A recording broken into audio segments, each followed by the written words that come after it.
People exclusive. നിയമസഭാ തെരഞ്ഞെടുപ്പിൽ നാമനിർദ്ദേശ പത്രികയ്ക്കൊപ്പം ഉമ്മൻചാണ്ടി കോടതിയിൽ സമർപ്പിച്ചത് വ്യാജ സത്യവാങ്മൂലമെന്ന് തെളിഞ്ഞു. വ്യാജ സത്യവാങ്മൂലം സമർപ്പിച്ചതിന്റെ തെളിവുകൾ പീപ്പിളിന് ലഭിച്ചു. VS-നെതിരെ നൽകിയ മാനനഷ്ട കേസിലാണ് വ്യാജ സത്യവാങ്മൂലം സമർപ്പിച്ചത്. തനിക്കെതിരെ ബംഗളൂരു കോടതിയിൽ കേസുണ്ടെന്ന കാര്യം സത്യവാങ്മൂലത്തിൽ ഉമ്മൻചാണ്ടി മറച്ചുവെച്ചു. തനിക്കെതിരെ ഇന്ത്യയിൽ എവിടെയും കേസില്ല എന്നാണ് സത്യവാങ്മൂലത്തിൽ ഉമ്മൻചാണ്ടി പറയുന്നത്.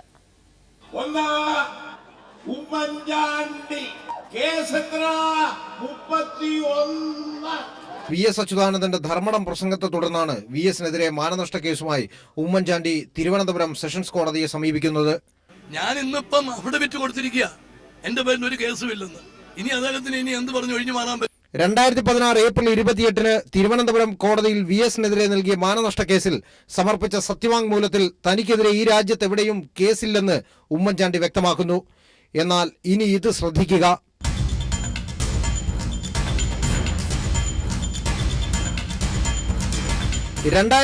ഏപ്രിൽ 23 അതായത് തിരുവനന്തപുരം കോടതിയിൽ സത്യവാങ്മൂലം സമർപ്പിക്കുന്നതിന് കൃത്യം 6 ദിവസങ്ങൾക്ക് മുമ്പ് ബംഗളൂരു അഡീഷണൽ സിറ്റി സിവിൽ കോടതിയിൽ ഉമ്മൻചാണ്ടി സമർപ്പിച്ച വക്കാലത്തിന്റെ പകർപ്പ് കാണുക.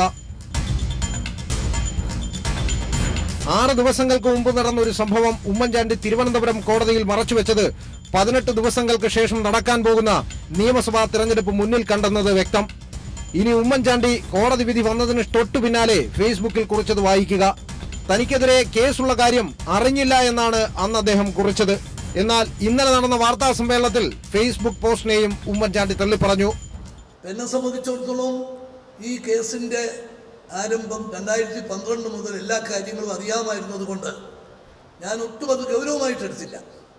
ഈ വക്കീൽ ഹാജരാകുന്നു എന്നുള്ള വിവരം കിട്ടിയ ശേഷം ഒരു ക്ലോസ് മോണിറ്ററിംഗ് ഞാൻ നടത്തിയിട്ടില്ല.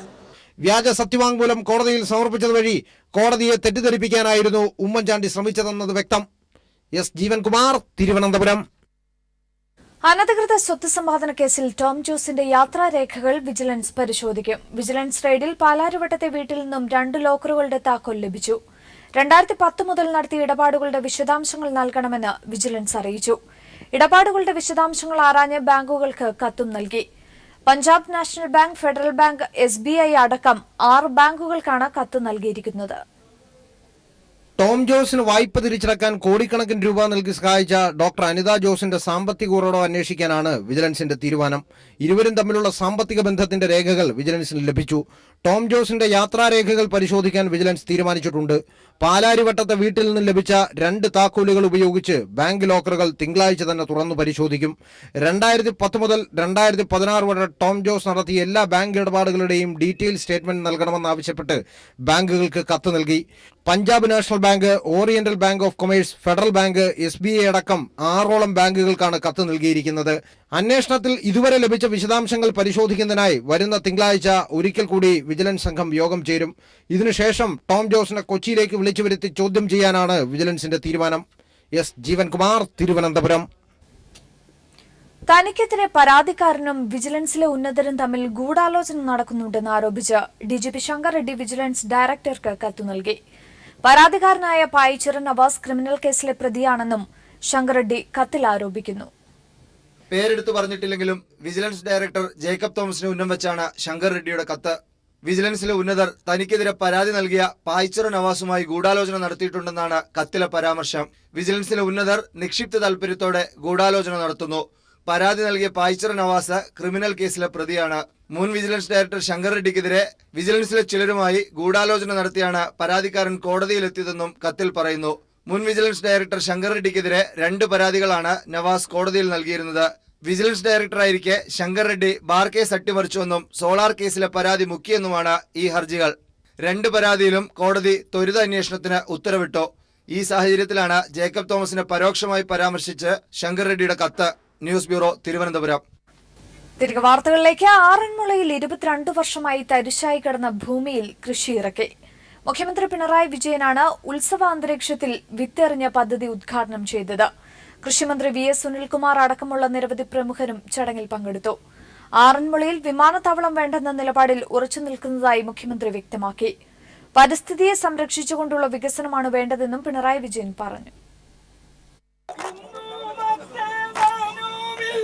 hey, hey, hey, hey. വഞ്ചിപ്പാട്ടിന്റെ അകമ്പടിയോടെയാണ് ആറന്മുളയിലെ പൗരാവലി മുഖ്യമന്ത്രി പിണറായി വിജയനെയും മറ്റ് ജനപ്രതിനിധികളെയും സ്വീകരിച്ചത്. തുടർന്ന് 22 വർഷമായി തരിശായി കിടന്ന ഭൂമിയിൽ മുഖ്യമന്ത്രി വിത്തെറിഞ്ഞതോടെ മറ്റൊരു ചരിത്രമെഴുതി.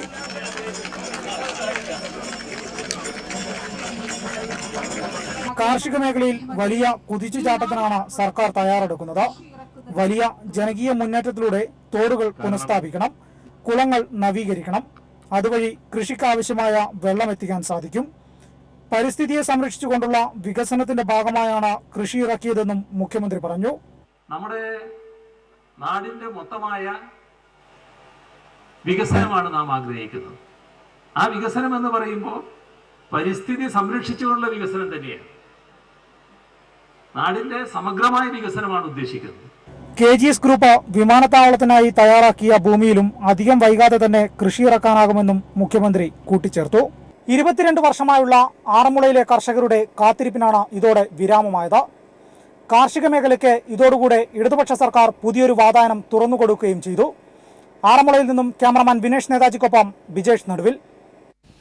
കഴിഞ്ഞ ദിവസം പ്രാദേശിക കോൺഗ്രസ് നേതാവിനെ തെറിവിളിക്കുന്ന VM സുധീരനെ സോഷ്യൽ മീഡിയയിൽ ആഘോഷിച്ച് ട്രോളർമാർ.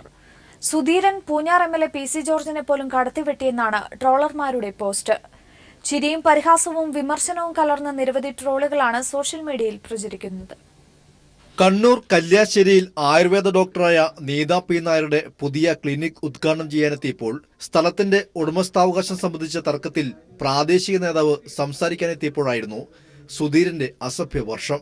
സുധീരൻ പ്രാദേശിക നേതാവിനെ തെറിവിളിക്കുന്നതും നേതാവ് ഉൾവലിയുന്നതും ദൃശ്യങ്ങളിൽ വ്യക്തമായി കാണാം.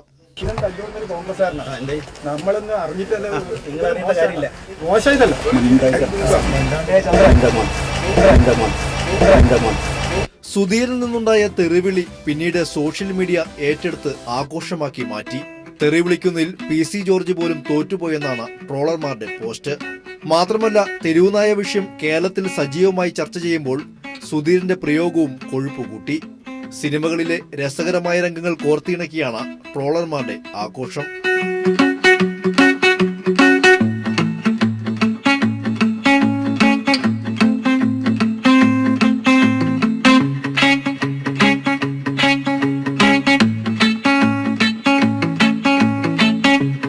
എന്തായാലും സോഷ്യൽ മീഡിയകളിൽ സുധീരന്റെ തെറിവിളിക്കും ട്രോളുകൾക്കും നല്ല പ്രതികരണമാണ്.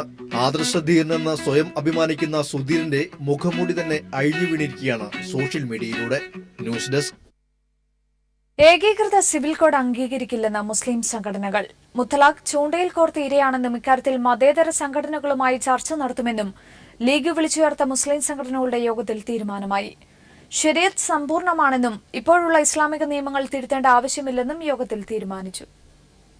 ഏകീകൃത സിവിൽ കോഡുമായി ബന്ധപ്പെട്ട വിഷയത്തിൽ അഭിപ്രായ സമന്വയം ഉണ്ടാക്കുന്നതിനായി മുസ്ലിം ലീഗ് അധ്യക്ഷൻ പാണക്കാട് ഹൈദരലി ശിഹാബ് തങ്ങളാണ് മതസംഘടനാ നേതാക്കളുടെ യോഗം കോഴിക്കോട്ട് വിളിച്ചു ചേർത്തത്. ഏക സിവിൽ കോഡ് അംഗീകരിക്കില്ലെന്ന് യോഗത്തിൽ തീരുമാനിച്ചു.